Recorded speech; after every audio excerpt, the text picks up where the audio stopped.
Alors, un article sur un site italien. Donc, on va voir ce que ça donne. Il parle de Mercedes, de Red Bull et de Ferrari. Voyons ce qu'ils disent. Verstappen a remporté le Grand Prix du Mexique, signant sa 14e victoire. Mercedes sur la mauvaise stratégie. Nous sommes sur le mauvais pneu. Ça ok. Le hard était tout simplement le pire pneu de la course des 3 parcours au Mexique par Pirelli. Des 3 parcours. Sur certaines équipes, la raison est d'être associé à une piste presque 10 degrés plus froide que vendredi. Le composé plus dur avait donc du mal à chauffer, et lorsqu'il s'est chauffé, il perdait rapidement de température. En revanche, le soft avait tendance à générer du grain à avant. Cependant, grâce à un chauffage très soigneux et à une machine avec peu de glissement, il était encore possible de contenir, même avec un réservoir plein. Le médium était le meilleur pneu au début de course, sans grainage, grâce à une plus grande bande de roulement disponible et sans cette difficulté à se réchauffer et à maintenir la température. On a discuté du soft ce matin et nous sommes arrivés à la conclusion que ça pourrait être une alternative, mais nous ne pensions pas que ça durait aussi longtemps. Bon, ça ok. Alors, parlons de directive, là, c'est ce qui m'intéresse dans cet article. À Austin, seul Hamilton a pu suivre la Ferrari de Leclerc. Au Mexique, les 2 flèches d'argent ont été nettement plus rapides que les 2 Ferrari. C'est plus probablement une question de piste, qui nous convenait mieux et beaucoup moins à eux.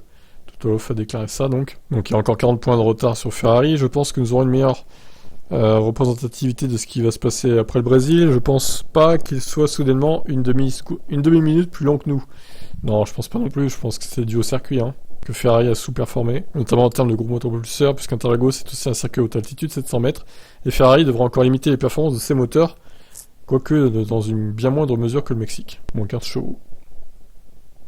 Depuis l'introduction de la directive technique 39, la W13 s'est approchée de très près de la F1 75, la dépassant lors des performances du dimanche en Hollande, à Austin et au Mexique, avec des points d'interrogation importants de Lewis Hamilton à la fois à Spa et à Singapour où les accidents ne sont pas manifestés. Oui, du coup, ils auraient fait une bonne perf, je pense, à Spa et à Singapour aussi, oui. Le rythme de course, toujours intéressant, du 7e champion du monde. La traduction est vraiment pétée, franchement, c'est chaud. Bon, bref, on continue. Du côté de Mercedes, on estime que Red Bull a perdu 4 dixièmes de seconde à cause des limitations imposées par le DT39. Quoi ? Non, c'est Ferrari, là, du coup.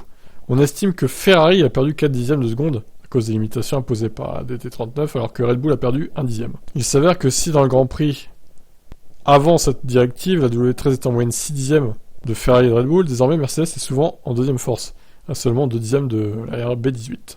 Oui, comme quoi, au final, la directive, bon, ça a mis du temps à voir que ça fonctionne, mais je pense que ça a changé un peu la donne, surtout par rapport à Ferrari, en fait. Tout simplement. Nous avons gaspillé beaucoup de ressources pour comprendre la W13, pas seulement économique, pour essayer de comprendre pourquoi le concept SidePod 0 à l'usine était si rapide, mais pas sur la piste. Au départ, nous aurions dû fermer la compréhension de la W13 en mai en travaillant en plein régime sur la W14 complètement différente. Cependant, on a décidé de nous donner une juillet comme date limite car nous avions fait quelques pas en avant avec les premiers packages de mise à jour, bien qu'encore très petits par rapport aux attentes. Mais nous avons pris un gros risque, car si nous ne trouvions pas les réponses que nous cherchions, on devait commencer à travailler sur la W14 en septembre, sans base solide sur laquelle commencer. Putain, oui. Entre mai et juillet, nous avons trouvé la plupart des réponses que nous cherchions, ça nous a permis de ne jamais abandonner la W13.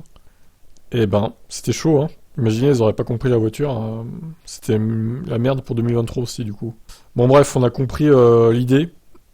Donc, à retenir, en gros, Ferrari aurait perdu 4 dixièmes par rapport à l'avant directive et à l'après, et Red Bull 1 dixième à peu près, ça les a pas beaucoup touchés, eux, mais plus Ferrari, bon. Et plus avec les Evo, qui fait qu'au final, Mercedes est revenu devant Ferrari en termes de performance en course, du moins.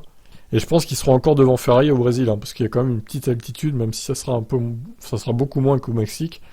Je pense qu'ils seront devant quand même. Bon, bref. Toujours est-il que le problème principal reste Red Bull, n'est-ce pas ? Allez, ciao.